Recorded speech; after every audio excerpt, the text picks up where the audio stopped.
Je sens qu'elles vont me faire mal, les lunettes. Parce qu'en général, quand je les coince comme ça sous le bandana, comme fait Hollywood Hulk Hogan d'ailleurs, elles m'appuient sur l'arête du nez et ça fait super mal. Donc mes amis, pour cette hashtag TLR Reviews de AEW Dynamite Fright Night, oh oui, du 30 octobre 2024, en direct de Cleveland, Ohio, je vous prie à l'avance de bien vouloir m'excuser, si je dois changer ces lunettes, ou en tout cas les enlever de sous le bandana. Nous verrons, telle est la question, et beaucoup de questions ont été soulevées lors de ce AEW Dynamite, notamment à la vue, j'allais dire, de ma motivation à le regarder. Vous allez comprendre pourquoi. Mais avant cela, alors oui, review un peu tardive aujourd'hui, c'est vrai que les autres, depuis le début de la semaine, que ce soit pour Halloween Havoc, Raw, NXT, elles ont été postées en début de journée, celle-là sera postée en milieu d'après-midi, voire fin d'après-midi. Pourquoi? Eh bien mes amis, parce que pour ceux qui me suivent sur Instagram, d'ailleurs, actualité Instagram très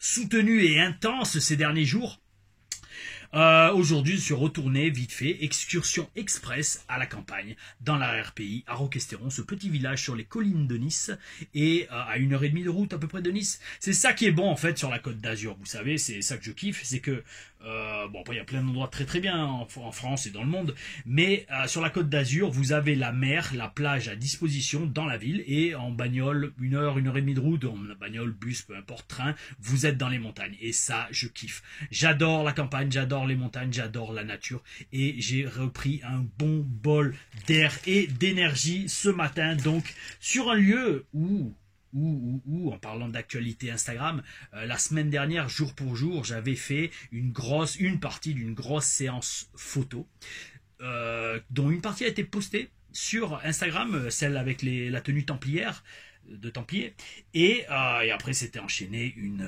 séance photo spéciale Halloween. Et là mes amis, pour ceux encore une fois qui me suivent sur Instagram, je vous invite à vous abonner à tous mes réseaux sociaux, oh oui bel esprit, et suivre la chaîne, commenter, partager, parce que je vous le redis, du gros arrive, et on va en parler, oh oui.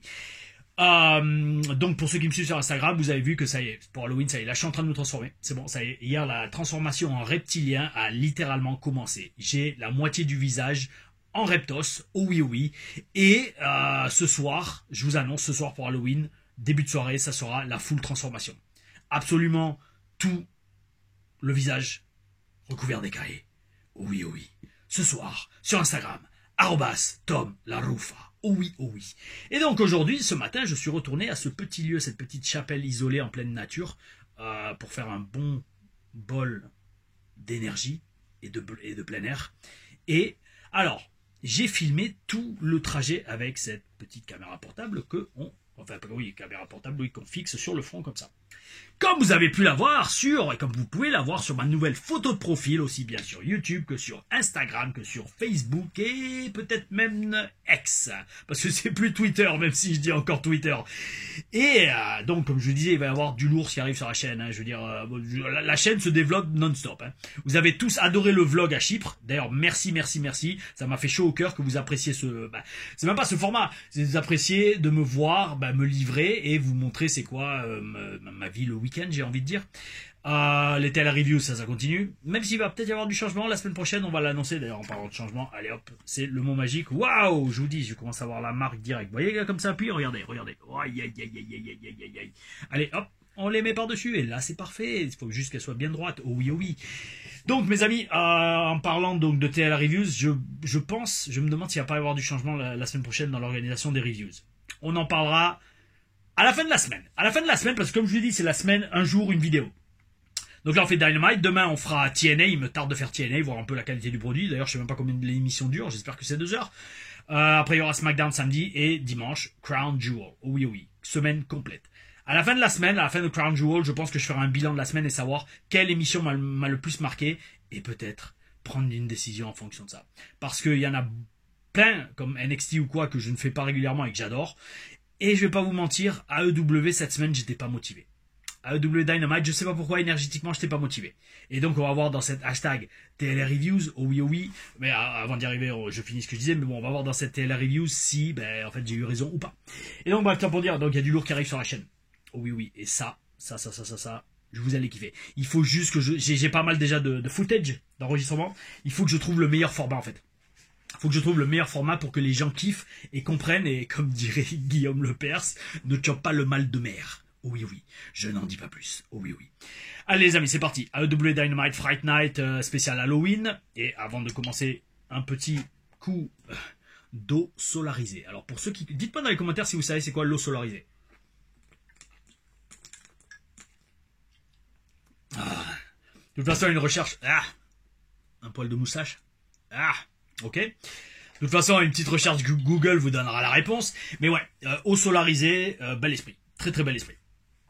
Bon allez, c'est parti. AEW Dynamite, bon, c'est un show spécial Halloween qui commence avec un clip du Blackpool Combat Club. Alors ça, c'est la tradition, ça y est. Maintenant, chaque fois, début de Dynamite, on a un clip du Combat Club, Blackpool Combat Club, BCC, et pas BBC, hein, n'oublions pas, les petits coquinous, pas de références comme ça dans mes hashtags TL Reviews. Et ce clip est interrompu par Orange Cassidy, un Orange Cassidy version sérieux et qui arrive et qui dit que lui, il a besoin de l'AEW contrairement à Jon Moxley. Et pour cela, il doit se dresser comme défenseur de l'AEW et il challenge Jon Moxley pour le titre AEW. Je pense, mes amis, qu'on connaît tous l'issue de ce match déjà. Je pense que, alors je suis pas sûr, mais je crois que ça aura lieu le 23 novembre à Full Gear, peut-être, je crois. Bon, enfin bref. Grosso modo, Orange Cassidy en mode sérieux maintenant. Babyface va être le challenger de Jon Moxley qui fait des tentatives d'assassinat à chaque show. Bon, ok. Venant d'un mec qui met les mains dans les poches et qui catch avec les mains dans les poches, je pense que niveau crédibilité et niveau connexion avec le public qui va faire que le public croit que tu vas gagner le match, peut mieux faire, mes amis. Peut mieux faire. Il y a beaucoup de choses que peut mieux faire dans ce show. Notamment ce qui suit. Le physique d'un des catcheurs du match qui suit. Singles match. Adam Cole contre Buddy Matthews. Alors, mes amis, en parlant de peut mieux faire, c'est peut vraiment, vraiment, vraiment mieux faire. Mais je pense pas qu'il en ait envie. Et ça prouve que le mec n'est pas un professionnel et que ce n'est pas un passionné, ce n'est pas un perfectionniste. Donc mes amis, là, je sais pas si vous, en tant que fan, vous avez l'œil comme je l'ai. Mais j'observe énormément le cadrage et le travail des caméras sur un show télévisé. Et chaque fois qu'il y avait un gros plan au début du match sur Cole, Adam Cole, c'est focalisé sur le visage et ça coupe juste au niveau des épaules. Ben en fait, grosso modo, un peu comme moi, je cadre là pour les reviews. Ça veut dire qu'en fait, même les caméramans, ou en tout cas les producteurs en arrière, savaient qu'il fallait pas filmer le physique d'Adam Cole. Et ça, les amis, je peux vous le garantir. Je vous le garantis, j'ai l'habitude de regarder comment les boss, les caméramans, et Adam Cole, chaque fois, il montrait juste là. Parce que son physique est à gerber. Et quand je dis à gerber, je reste poli. Je reste poli. Et c'est une insulte. C'est une insulte aux fans et au standing de la AEW d'oser se présenter dans une condition physique comme ça à la télé, d'autant plus que le gars a passé 14 mois out pour une blessure à la cheville. À la cheville. C'est vrai que la cheville... J'allais commencer les insultes, oui, parce que là, en fait, ça m'énerve. C'est vrai que la cheville, espèce de naze, ça t'empêche de faire les biceps, les épaules, les pecs et le dos. Vous savez, moi, quand je me suis défoncé l'épaule en août 2021, disjonction acromioclaviculaire sur cette épaule, j'avais la clavicule qui sortait parce que le ligament s'était pété. Heureusement, je suis passé à côté de l'opération. Vous savez ce que je faisais? Eh ben, pendant 4 mois, j'ai continué à faire la muscu que du côté droit. Et ça m'a permis, comme le disait Chris Jericho dans son bouquin quand il s'était cassé le bras au tout début de sa carrière, en faisant l'autre côté à la muscu, eh ben, d'une façon ou d'une autre, inconsciemment, vous ne perdez pas trop de muscles. Et ça, c'est très très bel esprit. Et ça a marché, franchement, je vous le dis. Bon oui, forcément perdu un peu de masse du côté gauche, surtout parce que je le bougeais plus. Il fallait complètement immobiliser l'épaule pendant 2 mois au moins, enfin 6 à 8 semaines. Et parti de là, donc, je comprends pas. Enfin, non, franchement, je comprends pas. J'allais dire, est-ce que c'est de la paresse? Mais comment tu peux être paresseux quand tu dois être payé ce qu'il est payé, le gars? C'est ça que je comprends pas. Je comprends pas comment un mec comme Adam Cole peut ne pas vouloir présenter un physique de ouf. Je comprends pas. Surtout que t'es à la télé, quoi. D'ailleurs, en parlant de ça, en parlant de physique de ouf, son adversaire, ok, Buddy Matthews. Buddy Matthews, c'est la définition même de ce que doit être un catcheur. Le mec, il est intense, il a un gros physique, il est ultra athlétique, il est crédible, il a une tête de tueur. franchement, on peut difficilement faire mieux que Buddy Matthews niveau catch, surtout pour mec entre guillemets limité verticalement. Parce que Buddy Matthews, il a, ouais, franchement, il a ma taille, ouais, de mémoire, il a ma taille. Mais le mec, c'est un tueur. Le mec, si tu le vois, tu fais ah oui, oui, lui c'est un catcheur. Adam Cole, tu le vois, tu mets 3 points de suspension, comme j'ai mis dans ma review de toute façon. Bon, au moins au début, l'histoire de ce match, ça allait. Parce qu'avec la blessure à la cheville de Cole, ça l'a apparemment empêché de prendre le dessus. Déjà, ça l'a empêché d'aller à la salle de muscu pour prendre du muscle gros, ça je l'ai marqué. Mais donc, comme le mec il a le physique d'un vieil homme, faut pas se voir la face. Adam Cole a le physique d'un vieux. Il a littéralement le physique d'un vieux qui boit de la bière. Donc en fait, dans l'histoire du match, il pouvait pas s'imposer physiquement face à une bête comme Buddy Matthews. Et là, bel esprit. Je disais bel esprit. J'étais dans le match. Là, je disais bon, au moins c'est bien. On n'est pas en mode Pete Dunne qui fait des superplex à Sheamus. Ça va, bel esprit. Par contre, à la fin du match, tout est parti en testicules. Allez, on va rester poli, tout est parti en testicules. Et là, c'était n'importe quoi. Déjà, Adam Cole bat Buddy Matthews. Dans quel monde vit-on pour que ça arrive? C'est littéralement impossible. C'est littéralement impossible que ça arrive. Le mec, il doit peser littéralement 70 kilos. 70 kilos. Et encore, 70 kilos. Remarque, non, il est un peu gras, donc elle est peut-être 72. Et il bat un mec qui fait facile 100 kilos de muscle. C'est impossible, aucune crédibilité. Il fait 5 ou 6 super kicks, 2 Canadian Destroyer. Alors, certains vont dire oui, mais donc ça veut dire qu'il avait besoin de tout ça pour battre Buddy Matthews. Non. D'un point de vue catch, ça veut dire que ces super kicks, ça vaut de la MERDE. Et ces Canadian Destroyer, pareil, parce qu'il en a besoin de 5 ou 6, là où Shawn Michaels en a besoin que d'un seul. Il y en a qui aiment comparer Adam Cole à Shawn Michaels. Mais Shawn Michaels, il a besoin que d'un seul super kick pour envoyer Ric Flair à la retraite. Cole a besoin de 6 super kicks pour battre Buddy Matthews dans l'opener de Dynamite. Si vous comprenez pas que c'est une grossièreté dans la dynamique du catch, mes amis, revoyez vos bases. Oh oui. Et revoyez-les avec Tom Larufa. Parce que croyez-moi, je comprends pas. J'ai pas compris ce match. Il y a même un moment dans le match où Adam Cole, il se la joue un peu en mode Hulk Hogan, où il se dégage à 1 et il commence à Hulk up. Mais il y a rien qui a connecté, en fait. Et en fait, le truc, je vous promets, je fais pas une fixation sur Cole, pas du tout, mais c'est juste que, déjà qu'à la base, AEW, la Dynamite, je sais pas pourquoi, je le sentais pas, je fais, et là, ça commence par ça, boum. Ils ont failli me perdre dès le début. Il y a aucune logique dans ce booking, en fait. Et, encore, j'essaye vraiment de prendre du recul, et de me poser la question, pourquoi ils font ça? Alors, soit Adam Cole a un très gros contrat, et il faut le rentabiliser. Mais donc, ça reste du vol. Parce que ce mec-là ne mérite pas d'avoir le salaire qu'il doit avoir avec le professionnalisme qu'il montre. Primo. Deuxièmement, ils ont peut-être, sinon, besoin de construire Adam Cole de manière strong pour MJF. Mais donc, pareil, dans les deux cas, il y a sûrement une autre façon de le faire. Pas contre Buddy Matthews, qui lui mérite d'avoir un bon push solo lui aussi. Enfin, je veux dire, comme un mec comme Colin Cassidy, par exemple. Et donc, dans tous les cas, le fautif principal, ça reste Adam Cole, ça c'est sûr, pour pas s'être entraîné comme il le fallait, parce que il y en a, ils vont dire, oui, mais le physique, c'est pas tout. Oui, non, mais quand t'es haut comme 3 pommes et que tu dois faire 1m75 comme Adam Cole, alors qu'il l'annonce à 1m83 sur Wikipédia, mec, non. Le physique, c'est tout ce que t'as. Parce que même ça, ok, au micro, ça peut passer, mais même, physiquement, au niveau gueule, il a pas grand chose, quoi. Je veux dire, vu qu'il a pas de physique et que ça sent qu'il est pas en bonne santé, en fait. Ça se sent qu'il est pas healthy. Ça se voit sur son visage. Et donc, pour moi, il a pas de charisme, il a plus de charisme, Adam Cole. Il aurait peut-être à une époque quand il ressemblait à quelque chose. Je sais pas, j'ai pas regardé sa carrière. Mais là, c'est pas grand chose. Et donc, l'Office, qui continue à le pusher malgré ce look, j'aimerais vraiment comprendre pourquoi et comprendre comment fonctionnent les décisions de booking de la AEW. Là, je commence à être perdu, mes amis. Et c'est pas la seule fois où ils ont failli me perdre sur le show. La suite. Et une promo de Kyle Fletcher. Et là, pareil. Là, enfin, Autant il a changé de look et tout, machin truc la semaine dernière, mais je suis pas intéressé dans ce gars, en fait. Ce mec, ok, t'as mon catcheur, mais émotionnellement, je suis pas impliqué dans ce qu'il fait ou dans cette storyline. Je sais pas pourquoi. Alors, bonne question. Pourquoi? Est-ce que c'est un manque de charisme? Est-ce que c'est un manque de personnalité? Peut-être. Le truc, c'est que c'est ça, en fait. Parce que là, on l'a vu en plus tard dans le show, et j'étais trop content quand j'ai vu ça. Le truc, c'est que si naturellement, t'as pas un gros look, t'as pas une gueule, t'as pas un truc qui fait que les gens te regardent, fais quelque chose, putain. Habille-toi comme une star, je sais pas, mais mets une tenue hors norme. Les mecs, ils viennent, ils ont des t-shirts ordinaires, des t-shirts d'une bande de rock ou des t-shirts, alors les leurs à la limite si tu veux, mais le t-shirt, c'est un t-shirt noir avec un truc blanc dessus. Ils ont un pantalon noir qui pète pas et... Waouh, les gars, oh, vous passez à la télé. Regardez Mercedes Moné, la meuf, chaque fois qu'elle vient, on voit que c'est une star. Vous, les gars, vous sortez, vous ressemblez à un gars qui sort de la salle de muscu. Hors sujet. Je vous renvoie, les amis. Yo, Sylvester Lefort, quand il était à la télé à NXT, le mec, il volait la vedette parfois aux gars qui étaient dans le ring et qui catchaient. Enfin, alors j'allais dire, là, oui, c'était pas son rôle. Oui, mais non, en fait, parce qu'il fallait que je ressemble à une star, j'étais manager. Allô, allô, allô, allô, allô. Et bref. Et je le faisais, et la plupart des gens d'ailleurs ils me disaient, mec, doucement sur les paillettes. Enfin bref, le truc c'est qu'il faut que quand vous soyez à la télé en tant que catcheur, les gens vous voient et n'aient pas envie de changer de chaîne. Parce que si vous retenez pas leur attention comme ça, eh ben c'est qu'il y a un problème quelque part et vous faites pas votre boulot. Et là pour les deux premiers segments, entre Adam Cole et même Kyle Fletcher qui, ok au micro ça passe mais sans plus, il y a rien d'autre. En fait oui j'ai pris des notes mais bon enfin bref je m'en foutais déjà. Donc déjà deux segments où là c'était waouh. Alors ensuite on a une in-ring promo entre Jon Moxley et le BCC. Alors Moxley oui il a une bonne intensité, ça oui, oh oui oh oui, c'est pas nouveau, on le sait maintenant depuis que je le vois comme ça.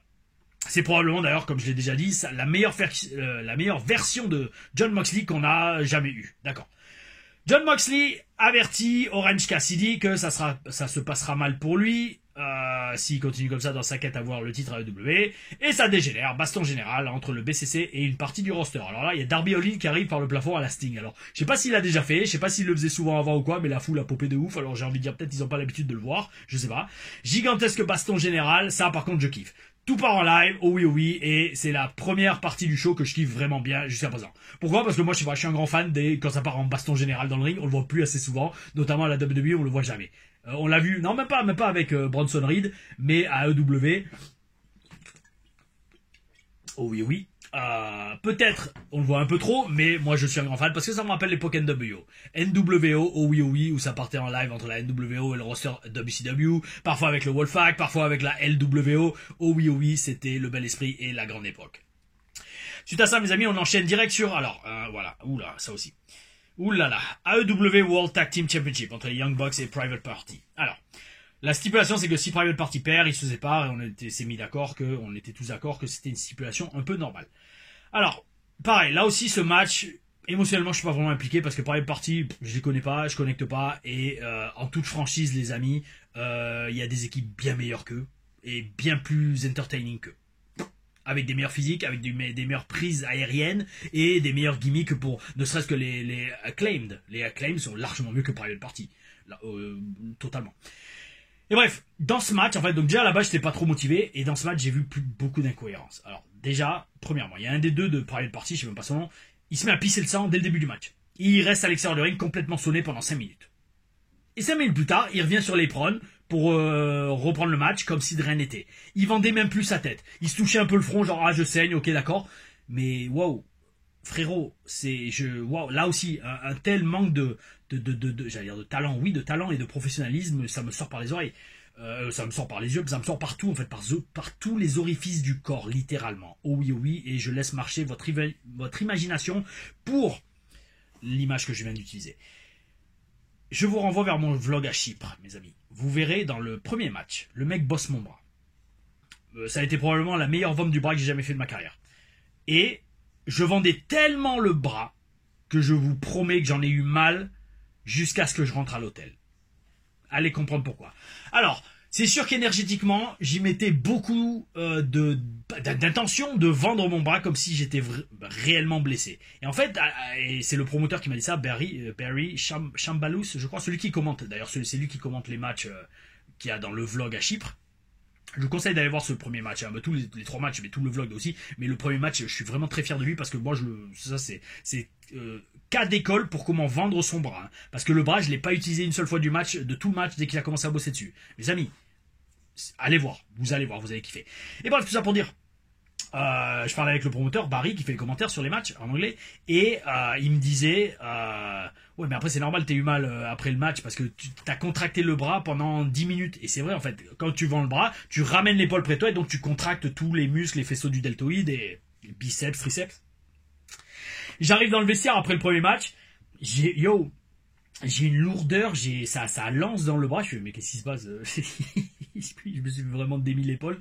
Enfin, bref, ça pour dire, moi, j'étais à fond dans le truc. Là, le mec, il pisse le sang au début du match, et après, il revient comme si rien n'était. Yo, moi, si je pisse le sang, mais je titube, je boite, j'ai la tête qui tourne, voilà, je vends, je sais pas. D'ailleurs, de ma carrière, j'ai jamais fait de blade job. Peut-être un jour, on verra. Alors oui, je l'ai fait, mais c'était accidentel. 2 fois, je crois. Oui, 2 fois, ça m'est arrivé. Dont une, vous savez, c'est à la W. Je sais pas si j'ai le match. Je pense pas que je vais l'avoir lu en vidéo. C'était contre Ghent, d'ailleurs. J'ai déjà posté un match très émouvant, c'est ça, contre Ghent. Et un jour, lui, il avait des bottes de militaire, mais des vrais, avec des petits crochets en métal. Il m'avait ouvert toute la tempe et ça pissait le sang. C'était un truc de ouf. Ah, enfin bref. Donc déjà, voilà, première incohérence. Le mec, il revient au bout de 5 minutes, alors qu'il pisse le sang. Il saigne de la tête. Il a été ouvert. Ok. Ensuite, à un moment, il y a l'autre gars, son partenaire. Alors, c'est ça. Son partenaire, alors ça, pareil. Psychologie de match en équipe. BORDEL, DEMERDE. J'en ai fait tellement que, j'en ai mangé. Surtout avec Billy Gunn, grand coach. C'est le coach des équipes. D'ailleurs, c'était une suggestion que j'avais fait. J'avais fait au coach, pourquoi pas faire une classe avec juste des équipes dedans. Et il m'avait écouté au bout de 2 mois. Oh oui, parce qu'on était en équipe avec Marcus et on voulait leur montrer, regardez, on veut bosser en équipe, s'il vous plaît, on veut même s'entraîner en équipe pour progresser en équipe. Et aller sur la route très rapidement, comme on avait failli le faire un jour. Ça, on en reparlera dans une #TLR Stories. Et donc bref, psychologie par équipe. À un moment, il y a un des 2 gars, donc l'autre gars de Private Party qui pisse pas le sang. Lui, il se fait défoncer par les Young Bucks. Tu sais, ils sont à 2 sur lui pendant la partie du match où c'est les Heels qui dominent. Ok, boum, boum, boum, boum, boum, boum, boum. Là, il arrive à créer de la distance. Il arrive à revenir dans le match, mais ça fait déjà genre 5 voire 10 minutes qu'il se fait défoncer, le gars. Bon, peut-être pas 10 minutes, mais 5 minutes facile. Donc le mec, il arrive à créer de la distance.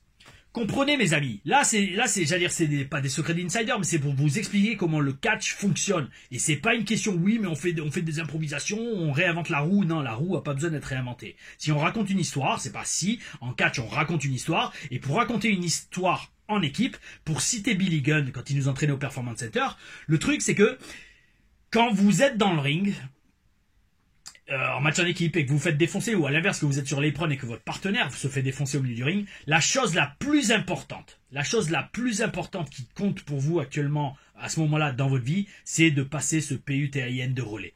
Parce que si c'est pas ça, si c'est pas ça qui compte le plus pour vous à ce moment du match ou de votre vie, c'est que vous avez rien compris au catch en équipe. Le truc, c'est que si vous faites pas mousser le relais comme si c'est la chose la plus importante du match, eh ben ça sert à rien de faire un match en équipe. Et ça sert à rien d'être une équipe. Et ça sert à rien de gagner le titre par équipe comme ils l'ont gagné par la suite. Mais bref, nous n'y sommes pas encore.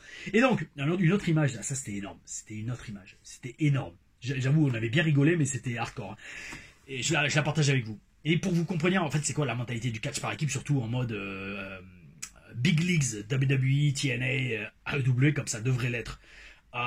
Billy Gunn, il nous avait dit, c'était Billy Gunn ou Christian, je sais plus, parce que Christian était venu nous entraîner un peu avec Billy Gunn. Dean Malenko aussi, ouais, ça va être énorme. Dean Malenko, il me kiffait, hein. Waouh, je plaçais des souplesses, il me kiffait déjà parce que on faisait la même taille, il était même un peu plus petit que moi. Et ouais, moi je plaçais des souplesses sur des mecs qui faisaient 2 mètres de haut, les Baron Corbin et les Sawyer Fulton, je leur plaçais des souplesses qui nous montraient Malenko, c'était un truc de ouf, je kiffais. J'avais vraiment aimé m'entraîner avec Malenko et avec Christian. Et donc bref, ça c'était Christian, parce que gros expert en catch en équipe quand même, Christian. Soit c'était Christian, soit c'était Billy Gunn. Et il nous avait dit, quand vous êtes sur l'apron et que votre coéquipier se fait défoncer, surtout si vous êtes babyface, il faut que sur votre visage, vous ayez la même réaction que si c'était... Alors attention, je vais être hardcore dans mes termes. Utilisez un mot qui risque pas d'être trop violent. Voilà. Il faut que sur votre visage, vous ayez la même expression et les mêmes émotions que si vous assistiez au milieu du ring à votre mère qui se fait agresser sexuellement. Voilà. Je vous laisse comprendre la psychologie du truc. Le truc, c'est ça. Si vous n'êtes pas impliqué émotionnellement dans ce que votre coéquipier subit aux mains des heels, eh ben c'est que vous avez encore une fois rien compris au catch par équipe. Il faut qu'on sente que le babyface sur l'apron a une envie vitale, un besoin vital de rentrer sur le ring pour aider son coéquipier, mais surtout gagner le match et devenir champion. Et ça, je l'ai pas senti. Pourquoi? Et pareil, pour le mec qui se fait défoncer, il faut qu'il ait un besoin vital de passer le relais dès qu'il en a l'occasion. Là, l'autre, là, j'allais dire le blaireau, oui, l'autre blaireau de Private Party, le mec, il commence à créer de la séparation, il fait un enziguri, boum. Il y a rien qui le sépare de son coéquipier, il y a littéralement rien, il a juste à se retourner et passer le relais. Non. Duck la clothesline, un autre enziguri, une autre prise, et après, une fois qu'il a placé toute sa merde, comme on dit en anglais, terme technique, put your shit in, Ça veut dire placer toutes ses prises, comme un gros fan, parce que ça c'est une attitude de fan, pas de professionnel qui sait catcher. Le mec il retombe au sol, et là, allez, lâche-toi la main pour passer le relais. Mais gros, ça c'est un carton orange, t'as rien compris au catch en équipe si tu fais ça. Enfin bref. Donc là, en fait, je commençais à déconnecter. Pareil, je me dis, ouais, c'est quoi ce match? En plus, c'est un match championnat par équipe qui a autorisé ça. Je comprends pas. Peut-être qu'un public plus ancien de la AEW, oui, était investi dans Private Party. Mais pas moi, je les connais à peine. Et je vois rien en eux qui me font dire, ah ouais, putain, c'est une super équipe. D'ailleurs, alors oui, quand même, faut reconnaître, même si c'est parti en live, il y a eu pas mal d'incohérences dans le match, la foule était à fond dans les faux finishes. Ça oui. Donc, bel esprit quand même pour les 4 catcheurs qui ont quand même bossé dur, faut quand même reconnaître. Athlétiquement, c'était un bon match, mais niveau psychologie, il y a beaucoup de trucs à corriger. Victoire de Private Party qui deviennent donc les nouveaux champions par équipe AEW. Mes amis, n'hésitez pas à aller demander des conseils à FTR pour comment apprendre à bosser en équipe. Croyez-moi, eux, ils savent ce qu'ils font. Oh oui, oui. Promo de Learning Tree, Chris Jericho. Oh oui, il annonce qu'il va se concentrer sur Ring of Honor. C'est intéressant. Parce que, arrêtez-moi si je me trompe, dites-moi si j'ai faux dans les commentaires, mais est-ce que Ring of Honor serait pas un peu la NXT de AEW? Est-ce ils envoient pas les jeunes se faire leurs dents à la ROH avant de les amener sur le main roster AEW? Dites-moi, parce que je crois que c'est la vibe. Il me semble capter que c'est le genre de vibe qu'il y a avec ROH et AEW. Allez, on continue, mes amis. Singles match entre Camille, qui est avec Mercedes Moné, et Chris Statlander. Alors, bon, simplement, un bon match de la part de ces deux catcheuses. Malgré, quand même, le manque d'expérience flagrant de Camille. Victoire de Chris Statlander. Et dans un match, je vous dis qu'il était bon, sans plus. Il n'y a pas eu de loupé, c'est déjà ça. Et Mercedes l'attaque direct après le match. On verra sûrement un match entre les deux, entre Mercedes et Chris Statlander à Full Gear le 23 novembre. Donc un petit segment juste comme ça pour faire avancer les storylines. Oh oui, oh oui. Ensuite, mes amis, alors là, ouais, pareil. Ça, on continue dans l'incohérence. Là, on a un segment backstage avec les Young Bucks qui s'enfuient car ils ont peur du Blackpool Combat Club. Ok, mais les mecs, vous êtes censés être les vice-presidents. Si vous n'êtes pas capable de faire régner l'ordre dans votre compagnie, pareil, première incohérence. Deuxièmement, le BCC attaque un des potes des Young Bucks. Je me souvenais de son nom, je l'avais rencontré plusieurs fois sur les Indies en Californie, mais j'ai oublié. Et il lui pète un doigt à coups de marteau. Et il récupère une mallette. Alors, comme je vous dis, il y a énormément d'absence de logique dans toute cette histoire, en fait. Déjà, alors, ok. Le BCC, oui, c'est rempli de super catcheurs. Moxley, Claudio, Pac, ok d'accord. À tout niveau ils sont bons, d'accord. Mais de là à les présenter comme des tueurs inarrêtables, abusez pas quand même. Ça reste des catcheurs, très très bons, mais ça reste juste des catcheurs. Aussi, alors là il faut m'expliquer, péter les doigts de quelqu'un avec un marteau, c'est plus du catch. Et c'est pas dans le ring. Et c'est pas dans un match no DQ. Pourquoi personne n'appelle les flics? Pourquoi est-ce que personne n'appelle les flics pour venir contrôler le BCC et les foutre en tôle littéralement? Je comprends pas, parce que c'est pas la première fois qu'ils font ça. Au bout d'un moment, il faudrait genre qu'il y ait une farandole, j'allais dire, un ruban, je sais pas, une colonne de flics avec leurs mains sur le gun et qui leur disent si vous avancez, on fait feu.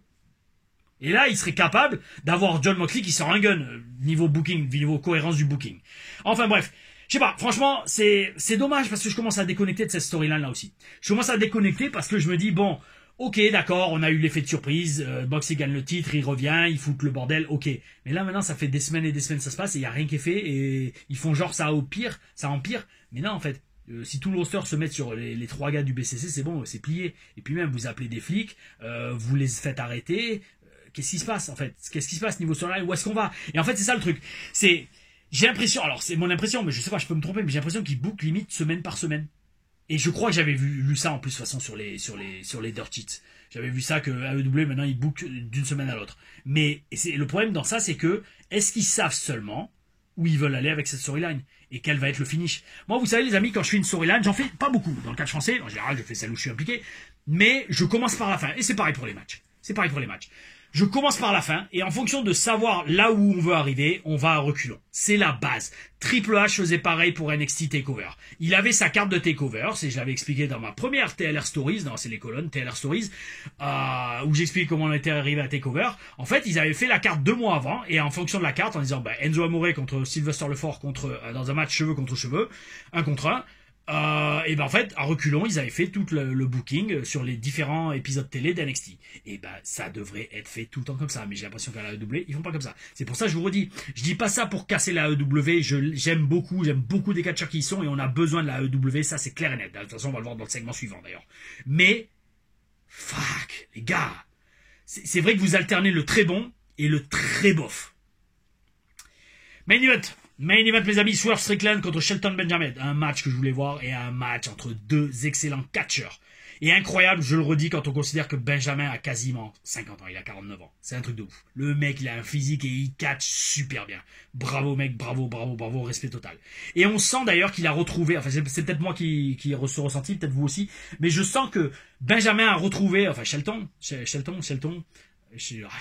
pas à trouver quelque chose pour le prénom. Benjamin, on va dire, je sens que Shelton Benjamin a retrouvé sa passion avec la liberté et le push qu'il a à la AEW. Ça fait plaisir à voir, parce qu'on voit qu'il se lâche et le mec il est capable de sortir des prises que j'ai jamais vues avec presque 20 ans de carrière, et à 50 ans, c'est là qu'on voit que le mec c'est une sorte de dieu du catch. Oh oui, je pense, et j'espère futur Hall of Famer. Oh oui, for sure, pour sûr. Un magnifique main event, mes amis, magnifique, un vrai match de catch avec une histoire racontée, de la lutte, de la baston et des actions depuis la troisième corde. Oh oui, c'est ça le catch. Il n'y a pas besoin de faire juste des saltos arrière et à chaque prise faire un triple salto arrière et une chute sur la nuque. Non, racontez une histoire, faites de la lutte, dégénérez avec de la baston et faites un peu d'action de voltige pour faire genre, regardez, on fait tout. Et ça le fait. Grosse victoire pour Swerve Strickland. Ça, magnifique, ça, c'est pour sa carrière, c'est énorme. Et il a battu clean en plus. Donc, franchement, bel esprit, oh oui. Cette victoire de Swerve Strickland et défaite pour Shelton Benjamin permet à Bobby Lashley de faire ses débuts à la AEW. Ça, je me le suis fait spoiler sur Instagram, non, sur Twitter.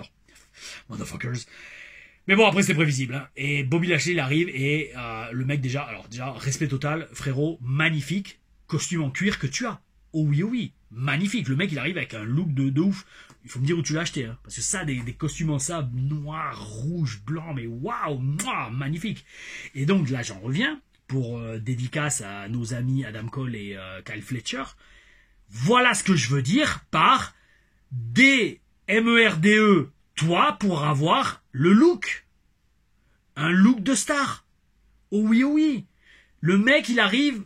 Non seulement c'est un main eventer, il a un main eventer WrestleMania, il a été plusieurs fois champion du monde. Quand j'étais à Impact, le mec, il avait une présence, et super professionnel, super gentil, hein, Bobby Lashley, il était adorable.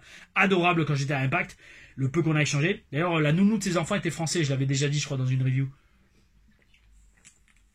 Elle s'appelait Joy, je crois, elle était de Montpellier d'ailleurs. Et elle vivait aux States, et elle gardait les enfants de Bobby Lashley quand il était sur la route, et des fois elle venait à Impact avec sa famille, et avec Crystal, elle était à la WWE, la femme de Bobby Lashley avec qui il a eu 2 filles, je crois, ou 2 enfants.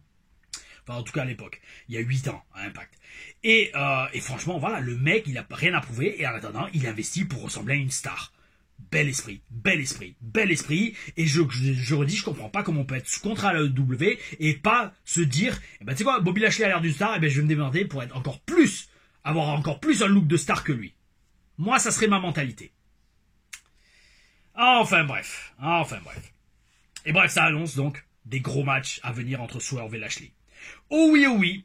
Franchement, ça a été une bonne façon quand même de finir ce Dynamite, parce que sinon j'étais très mitigé à ce sujet. Le show se termine avec le Hurt Business, d'ailleurs, qui part en baston, qui fait lui aussi la loi sur le ring. Alors voilà, pareil, j'ai l'impression qu'à la AEW, les autorités ont du mal à faire régner l'ordre, parce qu'entre le BCC et le Hurt Business, qui défonce littéralement tout le monde, et tout le monde a peur d'eux, je comprends pas. Qu'est-ce qui va se passer? Est-ce que ça va être juste AEW maintenant, baston général, point barre? Ça va pas même plus être All Elite Wrestling, ça va être All Elite Baston Général, parce que c'est même plus la lutte, c'est juste tout le monde fait sa loi, on agresse des gens avec des marteaux, on essaye de les tuer avec de les étouffer avec des sacs plastiques, et en attendant on finit pas en tôle. Expliquez-moi mes amis, expliquez-moi. S'il vous plaît, expliquez-moi, parce que, comme je dis, peut-être ils ont du mal à faire régner l'ordre à la AEW dans le ring. Est-ce que c'est pas une métaphore pour illustrer l'ambiance backstage également? Est-ce que backstage il y a tellement d'ego qu'ils ont du mal à faire régner l'ordre et à imposer des décisions de booking qui ont du sens? Écoutez, c'est peut-être la réponse à la question que nous nous posons, en tout cas que moi je me pose, à la fin de cette review de AEW Dynamite du, oh oui, 30 octobre 2024. Fright Night, oh oui, Fright Night mes amis, là, une nuit de la terreur. En parlant de terreur, ce soir sur Instagram, vous allez me voir en full reptilien. Oh oui, oh oui. Je sais pas encore si je vais faire plusieurs posts ou plusieurs slides. Yo, s'il y a des experts d'Instagram, s'il vous plaît, qui regardent les vidéos, aidez-moi, quoi. Enfin, aidez-moi, oui, aidez-moi, s'il vous plaît. Commentez, s'il vous plaît, dites-moi dans les commentaires, qu'est-ce qui est mieux pour que ça marche mieux une publication? Est-ce qu'il faut mettre plusieurs slides ou plusieurs posts? Les hashtags, j'imagine, aussi. Ouais, c'est parce que je suis dubitatif. Je vous dis, je pense qu'ils shadowban mes posts sur Halloween parce qu'ils font trop peur, sûrement. Ils font trop peur. Oh oui, oh oui. Donc ce soir, Instagram. Demain, review de TNA. Et ce week-end, SmackDown et Crown Jewel. Il me tarde de voir Crown Jewel quand même. J'espère qu'ils vont amener du pâté la WWE. Et après, on va reprendre le rythme normal la semaine prochaine. Oui, oui, des reviews et des vidéos. Oh oui, oh oui. Bon, mes amis, comme c'est une review un peu courte, j'ai pris 2 commentaires parce que je savais qu'elle allait être courte parce que voilà, j'étais pas enchanté par ce Dynamite. Alors, j'allais dire, espérons que ça va pas durer, mais 3 points de suspension. Alors, premier commentaire de Dylan TPW, Dylan Mori, si je dis pas de bêtises. Alors, il me dit, c'était par rapport à Bad Blood, quel Bad Blood, c'était la folie, le main event, enfin c'était vraiment du cinéma. Alors, c'est une petite question. Est-ce que dans le catch, c'est simple de jouer en anglais ou en français? Je parle en promo, émotion, etc. Super review depuis Chypre. C'était il y a longtemps, donc c'était pour Bad Blood que j'ai fait à Chypre. Vous le verrez dans mon vlog. Dans mon vlog, vous verrez les backstage d'une TLR review. Oh oui, oui, dans un sens. Parce que je filme pas quand je me filme pour faire la review, quand même pas. Mais je filme à l'avant et l'après. Oh oui, oui, et l'upload. Oh oui. Donc, alors, pour faire simple, est-ce que plus c'est simple de jouer en anglais ou en français? Maintenant, moi, à mon niveau, oui, avec mon expérience, aucun problème entre les deux, parce que ce qui compte, c'est les émotions, c'est pas la langue, en fait. Donc, oui, alors, bien sûr, ça aide d'être complètement bilingue anglais. Moi, des fois, je pense en anglais, je rêve en anglais, et c'est des mots anglais qui me viennent dans la bouche, notamment quand je passe plusieurs jours ou semaines aux États-Unis, à parler anglais tous les jours. Ça, oui. Donc, quand il y a une telle, affluence, non, c'est pas affluence, une telle capacité à parler anglais facilement, oui, les émotions sortent tout seuls. Et c'est en français, c'est pareil. Le truc qui fait une bonne promo, c'est pas ce que tu dis ou comment tu le dis, c'est les émotions qu'il y a derrière. Point barre. Pareil pour ce que tu fais dans le ring. Tu peux faire toutes les prises de la planète. Tu peux faire des body slams, tu peux faire des Canyon Destroyer, des spinebusters, des superplex, des splash, mais s'il n'y a pas d'émotion dans ce que tu fais, le public va s'en battre les steaks. Parce que sur ton visage, ils verront rien, et donc ils pourront pas s'impliquer émotionnellement dans ce que tu fais. Alors, oui, il y en a peut-être qui vont t'applaudir parce que tu fais un double salto arrière, mais ça, c'est pas du catch, c'est de la gym. Et je le redirai toujours parce que c'est comme ça qu'on veut le catch sur la chaîne Tom La Rufa. Oh oui, oh oui, deuxième commentaire. Avant ça, mes amis, abonnez-vous, likez, partagez les vidéos, commentez aussi également. Bel esprit, de plus en plus d'abonnés, oui, oui, mais j'avoue, on a essayé. Une vidéo par jour, les compteurs, enfin le nombre de vues est vraiment pas autant élevé que les autres semaines. À voir, c'est une leçon, mes amis, c'est une leçon, c'est un essai. Ça veut pas dire que je ne le referai pas du tout, mais c'est très intéressant de noter ça. Oh oui, oui. Deuxième question de Frédéric Follen Fan. 2719 ou Frédéric Follan Fan, je sais pas trop. F-O-2-L-E-N-F-A-N. Follenfant peut-être. Ah, peut-être Follenfant. Alors il me dit, oula, c'était dans celle du Raw du 14 octobre. Ok, il y a 2 semaines à peu près. Salut Tom, merci pour ton travail sur les reviews, analyses pertinentes. Tu m'as trop fait rire sur Gargano et Jade. T'es le boss, Team Bel Esprit. Petite question. Oh oui, oui, toi tu rigoles, il y en a, je pense, ils pleurent. D'ailleurs, s'il me faut trop gaver, maintenant je masque, hein, je me prends même plus la tête. Et donc, quel est le plus compliqué pour toi? Catcher contre un ami ou contre un collègue de vestiaire? Bonne soirée, oh oui, oui. Ni l'un ni l'autre. C'est pas trop une question de est-ce que c'est un pote ou pas, non, c'est une question de est-ce qu'il est bon dans le ring, en fait, tout simplement. Est-ce que c'est un pro? Est-ce que le mec, si jamais on improvise, qu'on change tout le match, ou que on va dans le ring sans rien avoir prévu, ou bah, moi maintenant c'est ce que je fais ces derniers temps. Bon, bah, j'allais dire, vous pouvez confirmer si vous parlez à des jeunes catcheurs qui catchent avec moi récemment, ils vous diront, ouais, Tom, on parle du match au dernier moment. Hein. Et quand je dis au dernier moment, c'est des fois, littéralement, 20 minutes avant le début du show. Parce que je suis plus à un moment de ma carrière où j'ai envie de parler du match toute l'après-midi comme certains jeunes font et comme je l'ai fait plus tôt dans ma carrière. Non, j'en suis plus à ce niveau-là. C'est pas organique. Organique, c'est le mot. Il faut que ce soit organique. Il faut que tout dans la vie soit organique et soit vrai et vécu et sincère. Si ça l'est pas, ça sert à rien de le faire. Et donc là, au final, je m'en fous que le mec ce soit mon pote ou juste ou pas, tant qu'il est bon et qu'on peut et je dirais qu'on va avoir un bon match, c'est bon. Le truc, c'est que c'est plus compliqué de bosser avec un mec inexpérimenté, voire pas bon, voire dangereux. Ça, ouais, ça c'est très compliqué. Mais tu vois, je veux dire, ça n'a aucun rapport avec le fait qu'on soit pote ou pas. Oh oui, oui.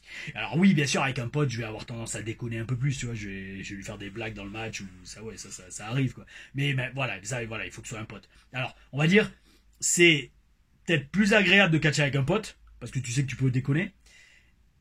Et moi, j'aime bien déconner en match. Je vais pas vous dire comment. Mais si vous ouvrez les yeux des fois sur certaines vidéos, vous verrez. Mais il faut avoir l'œil. Voilà, ouais, c'est plus agréable, mais c'est pas plus compliqué. Voilà, voilà. Oh oui, oh oui, mes amis. Allez, environ, allez, presque 40 minutes de review. J'espère que vous avez kiffé. On se voit demain pour la review de TNA. Il me tarde de voir ça. Et j'espère ne pas être déçu. Oh oui, oh oui. TNA, mes anciennes terres d'exploit, terres de combat. Oh oui, oh oui. Là où Lance, mon mentor, travaille. Oh oui, oh oui. C'est parti, mes amis. Allez, je vous souhaite une bonne soirée et on se voit demain. Oh oui, pour TNA Impact. Tom Laruffa, bel esprit. Je remets les lunettes parce que je vais pas réussir à faire le signe des hashtags TL Reviews. Épisode. Je crois que ça va être le 55, il me semble. Oh oui, oh oui. Ah, oh.